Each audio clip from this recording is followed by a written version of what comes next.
ওই শোন, আজকে 1500 টাকার রড বিক্রি করছি, তোকে 500 500 1000 আর আমার 500। হ্যালো, আমি তোর বাংতি করে এমনি দিব। করে ইনকাম করতে হইব, চল। হ্যাঁ মেয়ে ভাই ঠিক কইছে।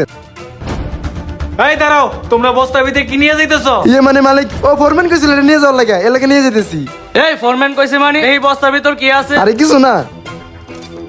কিরে বস্তার ভিতর রড কে? তুই রড মট নিয়ে কই যা? ইয়ে মানে মালিক, ফোরম্যান কইছিল কি প্লাস্টার করতে বলে নাকি লট লাগে, এর লাগে নিয়ে যেতেছি। এই তুই কারে কি শিখাস? এরকম বিল্ডিং আরেকটা করছি, কোন জায়গায় কি লাগে আমি সবই জানি। প্লাস্টারের জন্য রড লাগে, তুই কারে কি শিখাস? এই চেঙ্গো, ফোরম্যানের ডাক দে। আচ্ছা মালিক, আনতাছি।